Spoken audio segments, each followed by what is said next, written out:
Hello Minecraft gamers, my name is Appleguy and welcome back to more Minecraft. Today is the 100th episode of the series. We have gone through 100 episodes. My very first video uploaded to this YouTube channel and ever on YouTube was a Minecraft video. And that was episode 1, almost 2 years ago, which is absolutely insane. In honor of that, today we are going to go ahead and explore our world. I'm in creative mode. I'm not going to be cheating or anything. I just want to be able to fly around and show everything off to you guys. It's pretty wild that I've been playing on this world for 2 years, making videos, and that you guys have been watching for very long. It's really, really incredible. And in honor of that, we're going to show off some crazy projects. We have our house. You got some, all sorts of builds we're going to mention out today. So we're just going to take it step by step. I'm not sure how long this video is going to be. I'm going to be telling stories along the way. If you guys are new to the channel and want to see how all of this came to be, there's a playlist linked in the description that will contain all of the Minecraft videos that you are free to enjoy. We're going to begin, however, here at the home island. Now, originally, I was going to name this home island, but I never ended up doing that. We were going to call it, like, Dragon Island or something. I don't know. But as you can see, it contains our main home as well as a couple of other things, some friends and whatnot. It is a very, very cool build. It was one of the first ones I ever did in the circular style. Generally when I build my Minecraft houses, it's very much so cubic, linear, but this one is very much so not. So what we're going to be doing here is starting off with our exploration. This is a bridge to cross over, and as soon as you cross over, there's something over here to the left we'll get to later. This wall of buttons we'll talk about in just a little bit. What we will talk about, though, is our animals. We have a very small cow farm here. We recently developed a bigger cow farm over in that area. We'll talk about that later, but those are there. This is a villager. I believe his name is Ted. I joked that it meant fisherman in Arabic, but I legitimately have not interacted with him in forever. I passed over two friends here. We have Boat Bunny and Dolly the llama. Boat Bunny was actually one of the very first animals we got here in the series. I was bringing a bunny back, and I believe it jumped onto a campfire and burned, and that kicked off a very small arc of the series, probably about 6 episodes or so, where we tried to get Boat Bunny from a spruce biome all the way over there, back home. It didn't work. It eventually led to me to create a cinematic that has to deal with this right here. Essentially, I used the Frankenstein argument of galvanism. I made lightning strike this tower, and it gave birth to a new Boat Bunny that pretty much just lives here in the boat. And then Dolly the llama was actually just a normal llama that happened to walk in, so I decided to make it a significant one. I gave it like a carpet and everything. I think if I take this off, it might even be, yeah, it's just a wandering llama, as you can see. So it's not even like one that I brought back. I just have all of my collection of wandering llamas, since a lot of wandering traders tend to spawn around here. Over here we have our horse for the series. This horse's name is Regis, named after Regis Philbin, the host of Who Wants to Be a Millionaire, a lot of other shows as well. When Regis Philbin actually passed away last year, we did kind of have to have a little bit of a heart-to-heart conversation about why Regis was named the way he is. It is out of respect, not as a joke, so we will continue to call him as such. One of the funniest things that happened with Regis is he actually ate an enchanted golden apple that I found from a dungeon. I had it in my hand and I tried to get on him, and by clicking the left trigger on my controller, and he happened to eat it. That was a pretty funny one. That was really, really early in the series, though. I believe the episode was called Tragedy Plus Time, or maybe A Golden Disaster. The thumbnail has a golden apple in it if you're curious about it. Here is our statue with our beacon implemented in it. There's a button on his foot that allows you to change the color. Originally, this was automatically color changing. It would just flip between blue, green, and yellow. My decision behind these colors was because those are the colors that we have seen a lot of the Jedi use in Star Wars. Yellow was a bit of a newer addition. I'm not going to spoil why, but it's there. I could have elected to use purple. The beacon was actually a pretty symbolic event because we had to fight the Wither twice. The first time I fought the Wither, we actually ended up tying. He defeated me as I defeated him. However, he has an attack where he will blow up after you've defeated him, and that blew up all my stuff. Also blew up a hole that dropped the Nether Star into lava, which caused it to get deleted. Like 40 episodes after that, we fought him a second time, and we were able to win, so we do have a beacon going on down here. The redstone for this is pretty simple. Of course, there is an episode where you can follow that if you're curious. Over here we have our little wheat farm. I mainly use this wheat here to go and feed the cows. Sometimes I'll feed the cows at the other farm. There's also a beehive here, mainly because the beehive was a brand new item that was implemented in the video game, and I wanted to be able to show it off, so I kind of just added it here. No real particular reason for it to even exist. I don't really do much with it. It just happens to be here. And then we can now head inside the home. Like I said, this home was designed with 3 concentric circles. There's a little bit of a hallway into here. This is where we started off the episode. This is the bed, and this is pretty much the only room. There's a chest that just has the stuff that I use for the actual series in it. And over here we have some pets. We have Rico, the parrot. Rico was from the jungle biome we went out to discover when we were looking for something. I don't remember what we were looking for, but we did need to find a jungle biome. We did end up finding one, so we got bamboo from it. We got parrots, of course. I do have one of each parrot. They're scattered around. We'll see them all in today's episode. This is Odie. Odie was our first pet here in the series, and he is the most significant out of them all. Odie is named Odie, short for Odysseus, because he was a very brave dog. We found him and we tamed him. And then we went to conquer a skeleton dungeon, and he charged headfirst in, biting the bones off those guys. He was very brave, so we decided to name him Odie. Down here we have my storage room lit by 2 pillars of lava. We have all the chests here. This is where I hold every single item for the most part. It is starting to get a little bit full in some of these chests, so it would be worth considering a revamp of some kind. I have started using shulker boxes as a method to holding some more items. But we don't know if that's going to progress. We have some barrels here on the side. These are fish tanks with no fish in them. If I toggle RTX, you can see, well, the water's clear, but you can see that there is water in there and seagrass. If you're curious why the game looks this way, it is because I'm using the Nvidia RTX 3070 graphics card, which allows Minecraft to do some crazy graphics calculations, and it's basically an advanced version of shaders. We've been using this since I believe episode 85, somewhere around there, and it's really, really great. I do have to toggle it off sometimes in darker areas, such as caves, but it is pretty much always on. We also have a smoker, a blast furnace, same thing over here, an air barrel, crafting table, all the essentials. This cake here in the middle is actually pretty significant. When I hit 100 subscribers, I told everyone that when I hit that milestone, I would bake a cake. And we did end up doing that. It was quite incredible. We were able to hit that milestone, and then there is a video. I believe it's my first ever channel updates video that has me videotaping this cake. And the way it started was Odie actually made this one for me and then told me to go check my real life mailbox or something. And the cake showed up. The cake was made by my mom, not someone in the mail, so it was just part of the skit. If we head into this room, this is our newest room. Has chests for the end and the nether, as well as a bunch of the other blocks that you would need. Cartography table, the loom, grindstones up here, stone cutter, fully maxed out enchantment table. We have our armor or upgrade gear section where we can upgrade our netherite. This is a bunch of books we're going to use to enchant our items, brewing stand, anvil. This right here is Sylvia. Sylvia was actually a very troublesome cat. We tried to tame her, and she would just keep running away. She ran to a cave, and there was actually a bunch of cats stuck in the cave. So Sylvia really proved herself to be a valuable member to Cat Society, as well as our own society. She was looking out for her friends, and we were happy to help make that rescue. That is pretty much everything we have going on here at the spawn island, though. This actually isn't the world spawn, but this is where we rest our head after a long day. This is it at nighttime. As you can see with RTX on, a lot of the torches that are around tend to glow a lot. Anyway, as you can see, we have tons of different lighting styles going on here. The whole island really is nice. And if I were to go back inside, I am playing with cheats on, so I can do things like, right, you can see some of the rays shining in through here. It is very incredible what RTX can do. The technology is very amazing. And so we are playing with cheats on just in this episode so that I can go ahead and show you guys off all sorts of things. If we head back over here though, there will be a Nether Portal. This is our Nether Portal. It's how you get to the Nether. We needed to find a place for it that was close to the house, but not too close so we wouldn't get pigment or anything or the portal noises. In here we have 2 auto fishers. I play this game on a controller. The world actually began on the PlayStation 4 version of the game and then moved to the Bedrock edition once that updated to the PlayStation 4.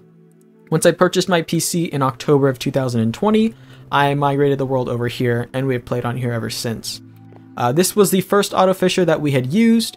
It broke, however, so we had to develop this new one. This one requires the use of an auto clicker because you have to have special timing on your fishing rod, but it works. We collect all of the things down here, and then we also have a sorting system in the back here that pulls out the salmon, the cod, all that sort of thing. The clownfish and pufferfish go into here, and the rest of the fish go into here to get cooked, so I have a pretty much infinite supply of food as long as I auto AFK fish.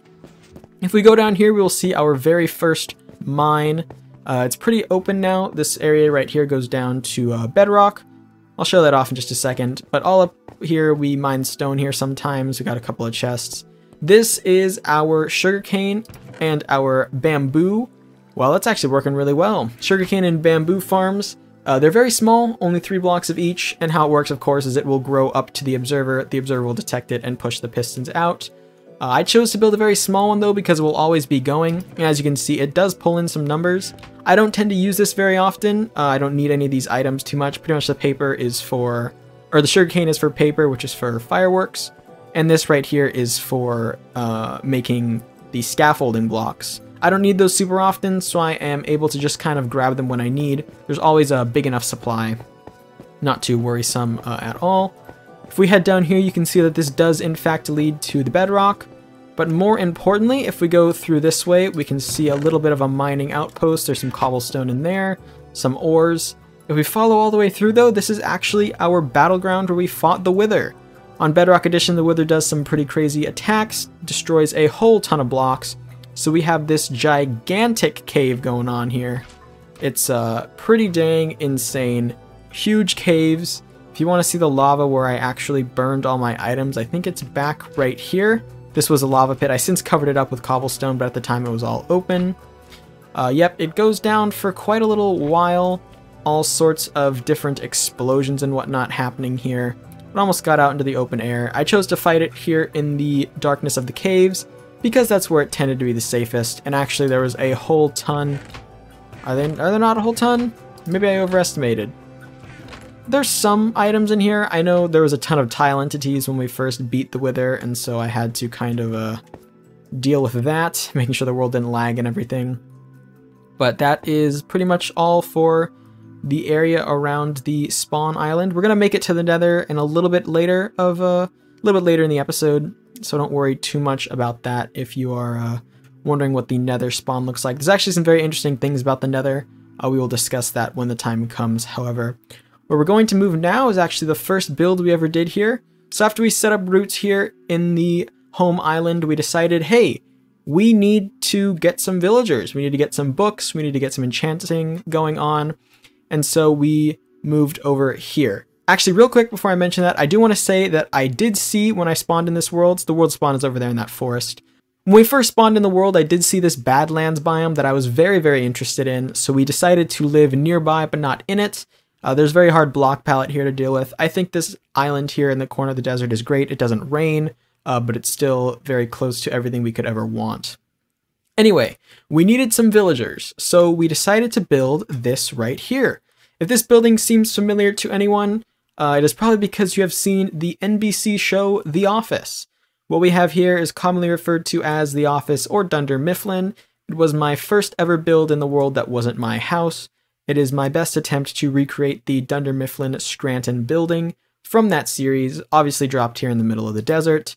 In all honesty, I'm not a huge fan of the positioning. When I first started this, I kind of just elected to put the build wherever I could. However, I do have plans for this desert village over here next to us. I want to full convert it. And then I also have plans to do a modern city somewhere. Having those right next to each other wouldn't work, but the office definitely does need to be in the modern area. So I'm not quite sure what the plan is. I'm sure I'll figure it out eventually. If we set the time to 100 again, you can see that the RTX still has the light streaming in through the windows, making a very, very awesome idea of some lighting there. Alrighty, nothing going on here on the first floor. It is intentionally blank. I'm sure I could use this space for something, but I'm not sure what yet. If you go up the first bubble elevator, you will come to the office. This is eventually going to be enclosed. I haven't fully finished this yet, probably because once I got my books, I was kind of moving on from the project. But each of these enchanted villagers, or each of these villagers have enchanted books. Each one has a different enchantment. Some are more viable than others.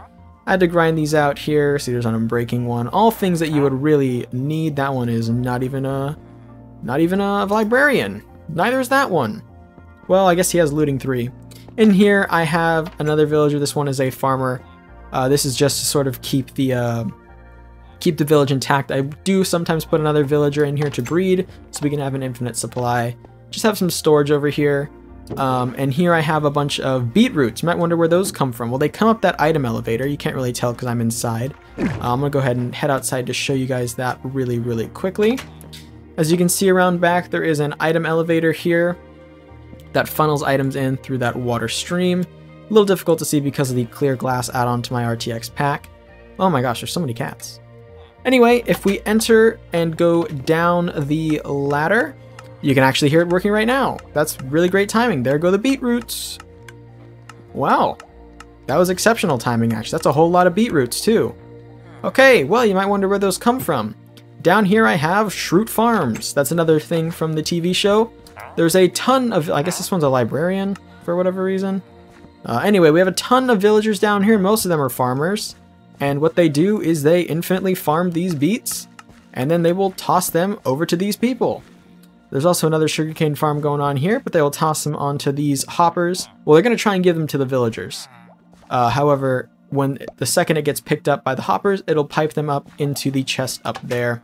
This is an infinite supply. They kind of farm it themselves. And what I would do then is either go back and sell it to them, or I believe this villager in here has a beetroot trade as well. That gets us some emeralds, keeps the money cash flow going, which is very much so important.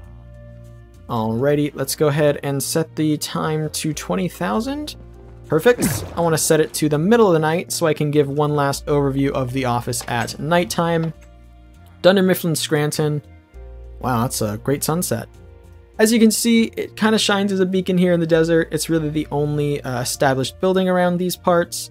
But hey, it's great. It does its job of holding all of our villagers. It's got a lot of potential. And it was one of the first builds we did here. I'm really proud of it. I think it's got a good block palette. It does a good job of recreating the building from the TV show. And as I said, it is functional as well. Functionality is something we wanted to continue with here on the Minecraft world, because after building that, we went ahead and built the farm over here. Arguably our biggest completed project to date, and it's still not even fully completed. But if we come over here, you can see we have the Oak Alley Plantation.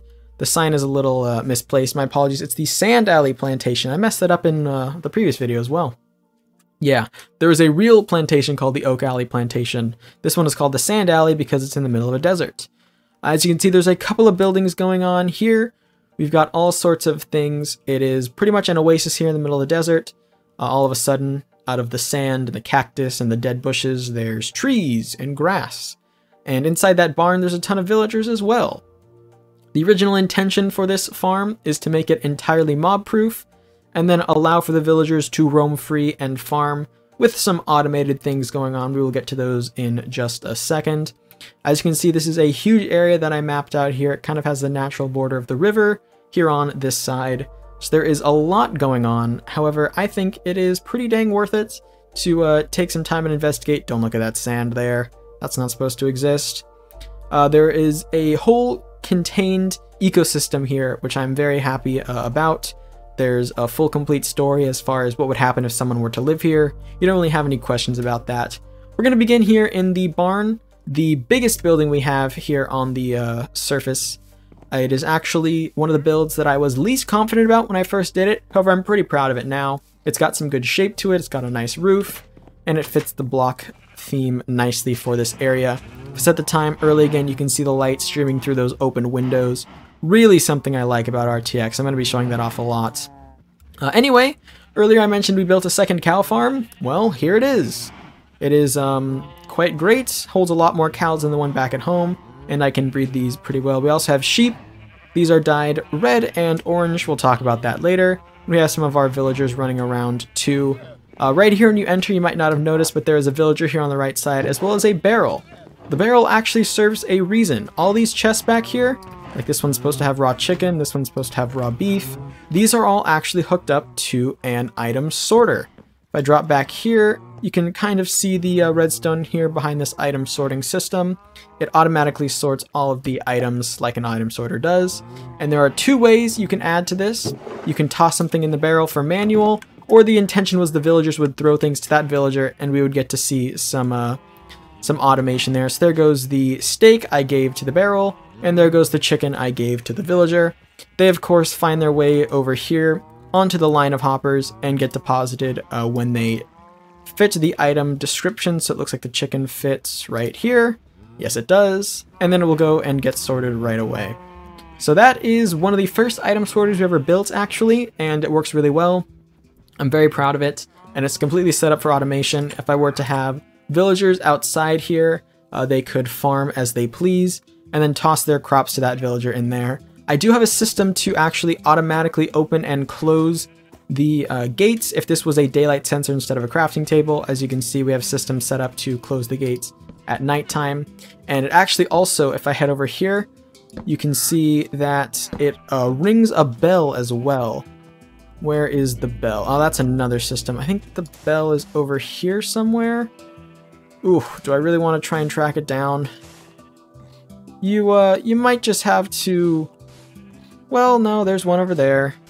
There's the bell. Alright, so as you can see, the bell, when that rings, it sends all the villagers back to their home beds. The intention was at nighttime it would spam ring a whole ton, and it would send them all back to their beds so that they would be able to sleep.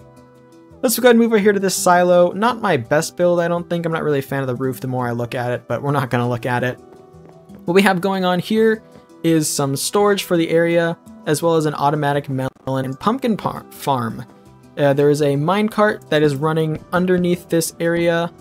You can see it right there. Just picked up the pumpkin. It also does the same thing with melons. When they automatically, when they grow here, they automatically break, and that is controlled with some redstone back here. There's a line of observers that hook back up to this. I can also use this lever to automatically turn it off so that I don't grow anymore in the event that I was overwhelmed. This area is accessible through this painting right here. You can walk back and have access to all of the redstone. These buttons also work as temporary overrides if something goes wrong. But yeah, the system snakes all the way down through there, and it connects back up to this system over here. There is actually a minecart delivery system we can peek into and see a little bit right there. Actually, the minecart just went by, and it went back. And that tosses them up into the water stream right here. So there is a ton of ways you can add items into the storage system in this area of the game. Very proud of that. The last building here is our big house where all of the people would live. Here we have our the remaining parrots. We have Buddy, Bartholomew, and Bertha, and they're pretty cool. Now this house is pretty blank. There's not much going on here. This upper area is fully empty. There's a ladder going to nowhere. My intention was to furnish this to look like the house from the 2017 horror movie Get Out. I do enjoy that movie a lot. And actually there is a receding bookshelf. If we go down here, you can see a very dimly lit room. Originally my plan was to hold all of the villagers down there. And, you know, they'd just be sort of like an evil secret that this house has. All the villagers that farm are, you know, tucked away at nighttime so they can get their rest. Then they'll come out in the morning to finish, you know, socializing and get to work. I'm a really big fan of this wraparound porch. I really think that this house kind of nails down the general farm feel that we are looking for in this area. That's about all for the plantation though. As you can see, there's tons of room to develop more if I wanted to start automated farming or anything like that. The silo is incredibly able to be recreated. I put one over here or some in the back. It would be incredible to get all sorts of things going on. Of course, there is a redstone lamp perimeter around the outside that will allow you to see it in the night shining like a beacon. It is unfortunately not mob proof, as you can see those husks spawning.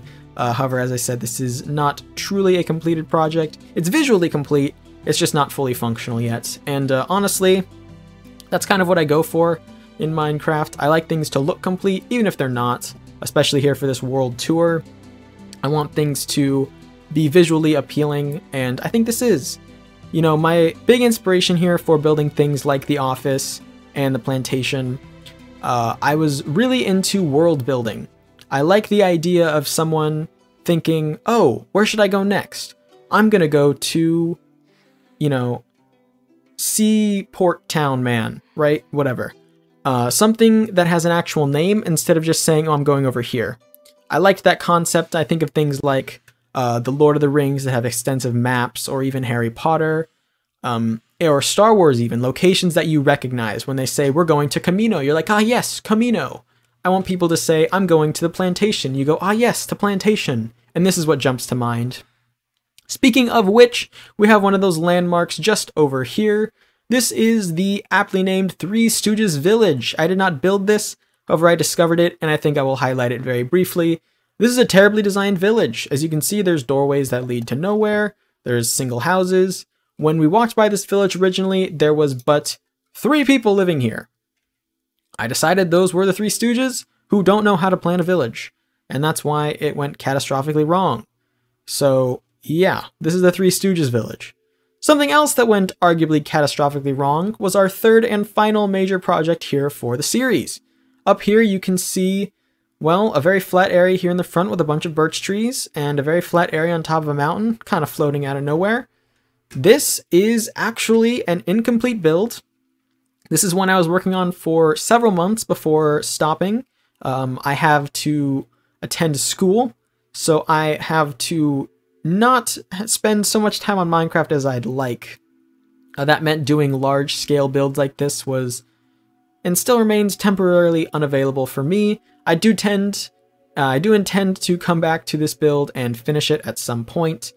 If you do not recognize what this is, I don't blame you. It is very incomplete, but this is actually the Overlook Hotel from the movie The Shining. I saw that movie over summer, and I got really inspired to recreate that here. So we have the opening lobby. Over here we have an empty hallway, which will eventually lead into the Golden Ballroom. However, it's empty right now, as I stated. If we jet across the other hallway and we set the time early in the morning again, you can see some more sunrise effects here. Some might actually be a little too high to be casting light. Well, there's some light. This is the lounge room to the right. This chair and this desk is familiar to anyone who, what's up, Creeper? Who has seen the movie. These twin staircases also are significant. I'm building a pretty much faithful recreation. I have to take some liberties when I can. The maps for the hotel from the movie aren't exactly the most succinct. But that hallway matches up with if you go right behind the reception desk. Little hallway going on over here. This will take you up to the rooms. What we have here is room 237 from that very same movie. It's pretty incredible. It's, I think it's a pretty decent recreation. I spent a lot of time making sure that the room looked right. I have no clue what that is. I don't know which thing that painting is from. I'm gonna go ahead and assume that something is a little bit off with my resource packs right now. I'll look into that after this. Anyway, it's a pretty faithful recreation of room 237. This bathtub is important to people who have seen the movie. If you haven't seen this movie, I do recommend you do. It's a very good movie. Scary one, but a pretty dang good one. That is unfortunately as far as I got. My plan was to put the room that the main family stays in right here, and then of course expand to complete the ballroom over there. And then I cleared out all this area in the front so that I could put the hedge maze, but it doesn't even think, I don't think it'll be enough space. I'm gonna have to cut back a little more. And then also I was going to put a facade for the mountain here. I realized that I would have to eventually tear out all this grass. I stared at this for a very long time and wondered why I didn't like it. It's because it goes from my terrain directly into Minecraft terrain, and that doesn't look very nice. But yeah, this is our first incomplete build here for the world. It will get completed eventually, that's my current goal. I just don't have an estimate on that. It took a lot for me to be willing to say, hey, I'm gonna step away from this project now. I believe that happened around episode 90, and you know, we haven't looked back at it yet, and I know we will, but for now it is on a temporary break. Okay, we're gonna go ahead and fly. Oh, actually, you know what? No, we are not, because I completely forgot to give you guys the nighttime spectacular view of this incomplete building. It's, you know, pretty bland, honestly. There's not much lighting. Really, the nighttime showcase for the build here shows off how the lights look, but that's okay. If anyone is wondering what resource pack I'm using to get such awesome lighting effects, it is Kelly's RTX is the name of the pack. However, you do need an RTX graphics card, Nvidia 20 series or 30 series to be able to run this software that allows the game to look this nice. Of course, on Minecraft Java Edition, there are shaders and whatnot, but this is Minecraft Bedrock Edition. Alright, let's go ahead and set the time back to early in the morning, and we're going to return to the home island. I believe that is about everything we have to show off here in the world. I would be remiss if I'm forgetting anything, but I don't think I am. The world spawn was right here, by the way, in case you were curious. I pointed it out earlier, but it was legitimately down here in this area. So that is where we spawned in. The first place we visited was this village. I guess I could show something off over here. Arguably another incomplete build, maybe just an insignificant one. My plan was to originally restore this pirate ship. Minecraft added pirate wrecks, and my plan was to restore this one right here. There's also the world's tiniest ice biome there. That's pretty interesting. I never got around to doing it though, because once I started working on the sales, Minecraft Bedrock came out on the PlayStation 4, and I wanted to check that out instead. Maybe one day we'll come back to do this, but I legitimately forgot about it until I was just flying by, so that is doubtful. Anyway, we're going to return to the home island now, because we're going to enter the Nether. That is the next little leg of our World Showcase adventure. Like I said, I do hope I'm not forgetting anything, but it is entirely possible that I am. There's a lot of small builds we've done, small little places we've mined and whatnot that aren't entirely significant, but I would hope that I'm showing off everything possible. Okay, this is our Nether. As you can see, it is a little broken. We started this world on PlayStation 4 version, and this is what the hand we were given. And it's not the best Nether, but it's, you know, got a Nether fortress right here. When the Minecraft Nether update came out, my original intention was to delete the Nether world save, like most people were doing, and generate a fresh Nether. That was not possible for me though, so what I did was I actually used some command blocks down here, and I created essentially a second Nether portal. What my plan was every time I entered the Nether, I would go straight to here, and this would warp me directly to the new Nether. See, we're here in a basalt delta. The intention for this was I would never go back to the old Nether, and I would just use this as essentially my portal. However, we decided to go back on that because a lot of things are centralized around this part. That's okay. We do have other Nether fortresses and whatnot over in the new Nether that we might visit occasionally. I originally had planned for this to become a wither skeleton farm. As you can see, I was trying to fill in all the areas, torch off all the spawns, all that sort of thing. I might still do that. I just don't really have much of a reason to fight the wither regularly.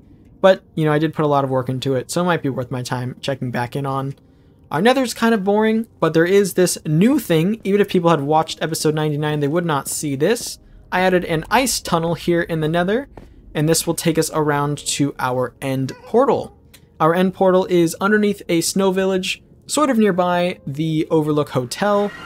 As you can see, this will connect us right in, and we'll be able to jump right into the Nether. I have plans for this stronghold. I really want to theme it to a Zelda dungeon, remove all the silverfish and whatnot. That's why the spawner is still here. I want to be able to have like little fights and whatnot.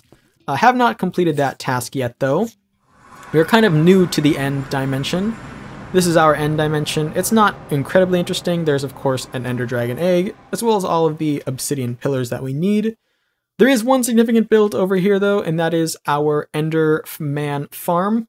If you go across this leaf bridge, decorated with glowstone and also topped with slabs so things don't spawn, you will see a very common Enderman Xp Farm. If you do not know how these work, well, there's tutorials on the internet, but basically there is an endermite here he's in a minecart, and if you were to spawn in endermen, or they would spawn naturally, they don't really like him, so they will run after, try to jump and attack him. However, they will just run off the side, and once they do, they will fall a very far distance. And if you have like a sword, you can hit these guys in a couple of hits. They're very, very low. You can collect their XP, and then their ender pearls will drop onto those stone slabs. Underneath, I have a minecart with hopper running around back and forth on some powered rails that goes up to a hopper system which deposits the ender chests there, or deposits the ender pearls there into those chests. These are just slime blocks to bounce the minecart back and forth over, so it works very, very well. That sound you're hearing right now, that error kind of corruption noise, that's just what happens in the Bedrock Nether. I don't really know how to fix it, but it happens. And I'm almost certain I have shown off everything I wanted to show. If we hop back in through the portal, it will take us back here to Spawn Island. I did just realize though I didn't mention this. This was a Ender Portal system where you would click this button, that one says the office, and it would come over here and place basically an Ender Pearl would fall that was jumping on this honey block. It would fall and it would land and you would teleport very quickly. The distance we wanted to cover wasn't too far and it wasn't even that effective of a system, so I chose not to use it. I can just run. But I think that's going to be all for our episode 100 World Tour. I do want to thank you all so much for your continued support on Minecraft. As I said, Minecraft is my longest running series here on the channel. It's also my favorite game of all time and the game I've played the most in my life. It is a very significant game for me, and it being my first and longest continuing series that has so much support is very, very overwhelming for me. So I do want to thank each and every one of you. That is going to be all for now though. We're going to continue Minecraft at episode 101. Nothing will change, we will still be here in the same world. I might change the thumbnail format, but that's not really a main series change. I do want to thank each and every one of you once again so much for watching. If you have enjoyed, please hit like and subscribe, and tell your friends about the series if you think they would enjoy it. It means a lot to me when you guys spread videos around. I'll catch you guys all back here next time for the next episode of Minecraft. Until then, as always, take care.